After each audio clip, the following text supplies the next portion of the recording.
और ये वीज़ा फिर आपको, मैंने आपको पहले ही कह दिया कि 120 दिन के लिए होता है। और जब आप यहाँ पे आ जाएँ तो अपने लिए जॉब तलाश करें। तो जी हमारे एशियन लोग पुर्तगाल में आना चाहते हैं, इंडिया, पाकिस्तान, नेपाल, बांग्लादेश से, दुबई से, सऊदी अरेबिया से।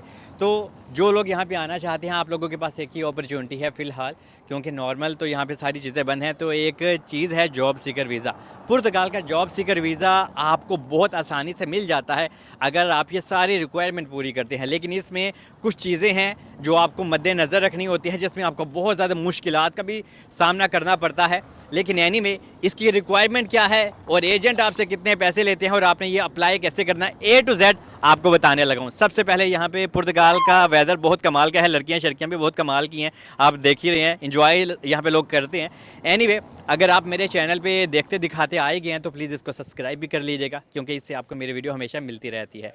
अभी आपको बताता हूँ मेन टॉपिक, कि अगर आपने यहाँ पे आना है और लीगल वे से आना है और आप चाहते हैं पुर्तगाल आपको TRC कार्ड भी दे, यहाँ पे डॉक्यूमेंट्स भी दे, तो आपके पास सिर्फ़ और सिर्फ अभी यही है कि या तो आप डायरेक्ट स्टडी प्रोग्राम के ऊपर पुर्तगाल में आएँ, या फिर जॉब सीकर वीज़ा के ऊपर आएँ, या फिर D7 D2 कैटेगरी के वीज़े पे हैं। लेकिन जो D7 और D2 वीज़ा हैं ये बहुत अलग कैटेगरी है, इसके लिए आपके पास ठीक ठाक इन्वेस्टमेंट होनी चाहिए, जो कि हज़ारों में होती है। लेकिन जॉब सीकर वीज़ा एक वो चीज़ है कि जिससे स्टूडेंट लोग अगर अच्छी एक जॉब कर रहे हैं इंडिया, पाकिस्तान में या सऊदी अरेबिया में, तो वो भी अप्लाई कर सकते हैं। इसकी जो सबसे पहली रिक्वायरमेंट है, ये जॉब सीकर वीज़ा असल में है क्या है कि यहाँ पे आके आपको जॉब करनी होती है, अपने लिए जॉब तलाश करनी होती है। ठीक है जी, मतलब कि पुर्तगाल ने ऐसा वीज़ा आप लोगों के लिए इसलिए अरेंज किया है कि वो चाहता है कि यहाँ पे लोग लीगल वे से आएँ, टैक्स वगैरह पे करें और यहाँ के लोगों को, कंट्री को फ़ायदा हो। तो इसकी जो पहली रिक्वायरमेंट है, आपके पास 2610 यूरो होने चाहिए। ठीक है जी, इससे अगर ज़्यादा हो और ज़्यादा अच्छा है, लेकिन रिक्वायरमेंट कितनी है? 2610 यूरो। क्यों? ये 3 महीने के लिए आपके पास फंड्स अपने होने चाहिए। और पुर्तगाल की जो बेसिक सैलरी है, अगर आज की तारीख की मैं बात करूं तो 870 यूरो है। तो इसको अगर आप 3 से मल्टीप्लाई करते हैं तो ये बनता है 2610 यूरो। और आपको अपनी IFP में भी रजिस्टर करना होता है, जिसकी वजह से लोग आपसे, एजेंट लोग पैसे भी लेते हैं, लेकिन उसके ऊपर मैं बाद में आता हूँ। तो इसके बाद ये 3 महीने की आपके पास हो गए, फंड्स हो गए, ताकि अगर आपको इन 3 महीने में यहाँ पे आने के बाद आपको जॉब नहीं मिलती तो आप अपने खाने पीने का बंदोबस्त करें। पुर्तगाल इसीलिए चाहता है कि आपके पास ये शो मनी होनी चाहिए। ठीक है, और आपके पास आपका पासपोर्ट ऑफिशियली होना चाहिए, फाइनेंशियल सपोर्ट होनी चाहिए। और अगर आपके पेरेंट्स, जैसे कि माँ बाप हो गए, अगर उनके अकाउंट में इतने पैसे हैं कि हाँ भाई वो आपको सपोर्ट कर रहे हैं और आप कोई अच्छी जॉब भी कर रहे हो इंडिया, पाकिस्तान, नेपाल, बांग्लादेश में या सऊदी अरेबिया में, लेकिन आपको वो सपोर्ट करते हैं, उसके आपके पास प्रूफ हैं, तो भी आप ये वीज़ा हासिल कर सकते हो। लेकिन यहाँ पे अभी ये भी नहीं है कि मैट्रिक वाले बंदे भी आ जाएंगे। सबसे बड़ा क्वेश्चन ये होता है कि हाँ सर, मैंने सलमान मैट्रिक किया हुआ है, 11 की हुई है, तो क्या मैं भी जॉब सीकर वीज़ा हासिल कर सकता हूँ? तो नहीं।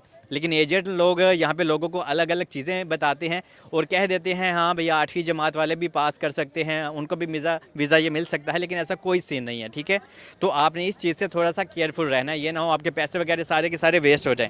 उसके बाद जो एक और रिक्वायरमेंट है, आपको अपनी हेल्थ इंश्योरेंस भी करनी होती है। आपके पास आपका क्रिमिनल रिकॉर्ड भी होना चाहिए, जो कि साफ़ होना चाहिए, पुलिस क्लियरेंस सर्टिफिकेट वगैरह। को अपने पुलिस क्लियरेंस सर्टिफिकेट को अपोस्टाइल भी करवाना होता है, चाहे आप किसी भी कंट्री से हैं। ठीक है, और आपकी हेल्थ इंश्योरेंस और ट्रैवल टिकट भी आपने लगानी है। मतलब कि हाँ भाई मेरे पास ये ट्रैवल टिकट भी मैंने कर लिया, वो आप डमी भी कर सकते हैं, उसके लिए आपको परेशान होने की ज़रूरत नहीं है। लेकिन इंश्योरेंस आपकी डमी नहीं होनी चाहिए, वो आपने ओरिजिनल ही करनी होती है। और आपको यहाँ पे एक अकामोडेशन भी अपने लिए बुक करनी होती है, जो कि आप एयरबीएनबी से भी कर सकते हैं या होटल बुकिंग से भी कर सकते हैं। ठीक है जी, और अगर आप कोई टीचर हैं और आपके अकाउंट में यूरोज़ में 2600-2700 यूरो हैं या इससे अगर ज़्यादा हैं, तो भी आप फाल करते हैं, इस वीज़ा को हासिल कर सकते हैं। ठीक है, मैं बार बार कह दूं कि आपके अकाउंट में और जितने पैसे होंगे, 3000, 5000 यूरो, 4000 यूरो, ये आपके वो ले नहीं रहे, ये आपने अपने ऊपर ही खर्च करने, और सिर्फ आपने उनको प्रूफ दिखाना है कि हाँ भाई मेरे पास इतने फंड्स हैं कि अगर मुझे यहाँ पे आके जॉब ना मिले तो अपना खाना पीने का खर्चा मैं 3 महीने कर सकता हूँ। और ये आपको 120 दिन का वीज़ा मिलता है। और अगर आपको इस 120 दिन के अंदर भी जॉब नहीं मिलती तो जनाब फिर आपका ये 2 महीना और ज़्यादा एक्सटेंड कर देते हैं। लेकिन मोस्टली लोगों को जॉब मिल जाती है, लेकिन इतनी आसानी से नहीं, क्योंकि यहाँ पे लैंग्वेज बैरियर भी बहुत ज़्यादा है। अगर आप चाहते हैं कि आप पुर्तगाल में आएँ तो यहाँ पे लैंग्वेज बैरियर इतना ज़्यादा है कि आपको आज के आज ही लैंग्वेज पे जोर देना है। घर में बैठे बैठे भी आप गूगल ट्रांसलेट यूज़ करके आप अपने लिए लैंग्वेज आहिस्ता आहिस्ता सीखें, तो इससे आपको मदद होती है। क्योंकि यहाँ पे अगर आपको लैंग्वेज नहीं आती तो जॉब मिलना मुश्किल होता है, तो फिर यहाँ से लोग कॉन्ट्रैक्ट वॉन्ट्रैक्ट बाय करते हैं और बहुत सारी चीज़ें निकल आती हैं बाद में। और यहाँ पे जब आप अपना IEFP से अपना फॉर्म जनरेट करते हैं, आप गूगल में जाएंगे, आप खुद भी इसके ऊपर रिसर्च कर सकते हैं। आपने बैठना होता है अपने लैपटॉप पे या अपने मोबाइल से भी आप डाउनलोड कर सकते हैं वो फॉर्म वगैरह। और जब आप ये फॉर्म वगैरह फिल कर लेते हैं और इसको सबमिट कर देते हैं, तो आपको सबमिट करने के दौरान 4 से 5 चीज़ों के ऊपर टिक मार्क करनी होती है। जैसे कि आप होटल में कर सकते हैं, मैनेजमेंट में कर सकते हैं, आप एग्रीकल्चर की फील्ड में भी कर सकते हैं। अगर आप IT से आपकी फील्ड है, वहाँ पे पूरे ऑप्शन आपको मिल जाते हैं कि इस चीज़ में ऑप्शन है, तो आपको कौन सी चूज़ करनी है, ताकि जब आप यहाँ पे आ जाते हैं ना पुर्तगाल में, तो आप उन फील्ड में अपने लिए जॉब तलाश करें। और जब भी आप अपना ये IEFP का फॉर्म फिल करते हैं, तो होटल और रेस्टोरेंट वगैरह की ये जो चीज़ें होती हैं और एग्रीकल्चर की फील्ड में ये ज़रूर और ज़रूर आप ऐड किया करें, क्योंकि अल्लाह ना करे आपको कहीं पे भी इधर उधर जॉब ना मिले, तो आपको होटल या रेस्टोरेंट की फील्ड में तो जॉब मिल जाए ना। तो ये सारी चीज़ों का आपको ख्याल रखना होता है। और ये वो पार्ट है जहाँ से एजेंट लोग आपसे 200-200 यूरो लेते हैं खाली इस फॉर्म के, क्योंकि आपने सिर्फ़ और सिर्फ 15 से 20 मिनट अपने लैपटॉप को देने हैं और आपने ये फॉर्म खुद सबमिट करना है। और जब आप सबमिट कर देते हैं ना, ये ऑटो रिप्लाई आपको IEFP की तरफ से आता है। ये मैं ऊपर लगा भी दूंगा किस तरह का होता है आप लोगों की हेल्प के लिए, और नीचे सिग्नेचर भी होता है।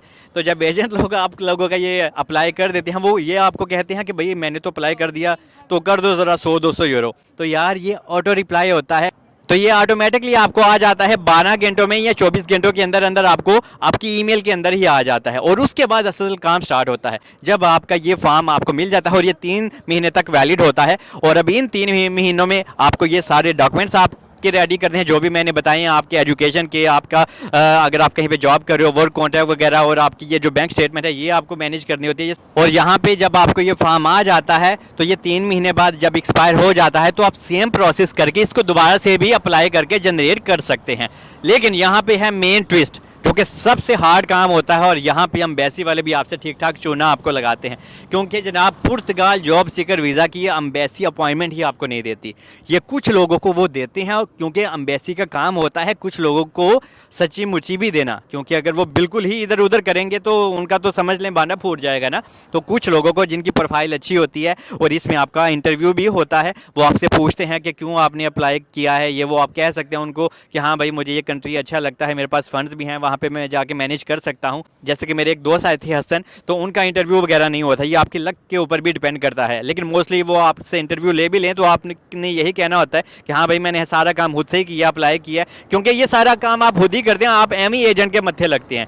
सारे काम डॉक्यूमेंट्स आपने खुद अरेंज करने हैं, सारी चीज़ें आप पढ़े लिखे हैं, क्योंकि ये 8वीं 10वीं जमात वाले बंदे के लिए तो है ही नहीं है ना। तो ये सारी चीज़ें आपको पता होनी चाहिए कि आपने खुद ही सारे काम करने हैं। तो कुछ लोगों को एम्बेसी की अपॉइंटमेंट मिल जाती है, और आपको जनाब जो स्पॉट होता है जब आप एम्बेसी की अपॉइंटमेंट के लिए अप्लाई करते हैं, वो हमेशा आपको फुल दिखता है, आपको अपॉइंटमेंट मिल ही नहीं पाती। तो इसलिए यहाँ अंदर खाते लोगों को अपॉइंटमेंट मिलती है इंडिया पाकिस्तान में, तो ये बहुत ही बुरी चीज़ है। लेकिन जो लोग इंडिया के गोवा के हैं, उन कुछ लोगों को अपॉइंटमेंट मिल रही है, ठीक है, कुछ लोगों को, हर एक को भी नहीं।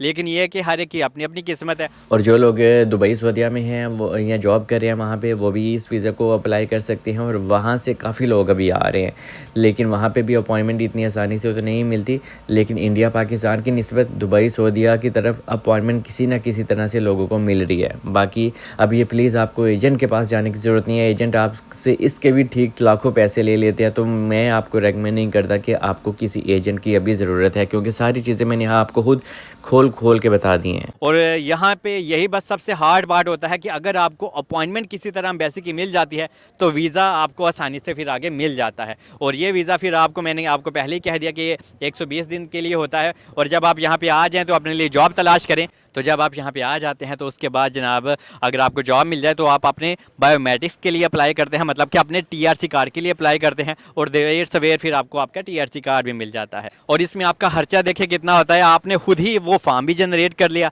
आपने अपने डॉक्यूमेंट्स को पोस्टल कराया, कितना 10-20-40 हज़ार रुपया लग जाएगा, और आपने अपनी इंश्योरेंस करा ली, 30-40 हज़ार की इंश्योरेंस हो गई। ये समझ लें अगर मैं आपकी ये जो ट्रैवल की टिकट है अगर वो भी अंदर डालूँ ना, तो आप पाकिस्तान से इंडिया से यहाँ पे सिर्फ़ और सिर्फ तकरीबन 2-2.5 लाख के अंदर यहाँ पे पहुँच सकते हैं। ठीक है, ये वो वीज़ा है और आपको किसी एजेंट को पैसे देने की ज़रूरत नहीं है। सिर्फ सबसे मुश्किल काम है आपको किसी भी तरह से इसकी अपॉइंटमेंट लेनी होती है। और जॉब सीकर वीज़ा के लिए एटलीस्ट आपकी जो एजुकेशन लेवल है वो 12 पास ज़रूर होनी चाहिए। अगर आप इसके नीचे हो तो आपको वीज़ा मिलना बहुत बहुत मुश्किल है। बाकी होप कि मैं आपको अच्छे से गाइड कर पाया हूँ। और ये रात का टाइम है पुर्तगाल लिस्बन में। तो मिलते हैं नेक्स्ट वीडियो में। मुझे दुआ में याद रखें। Stay bless.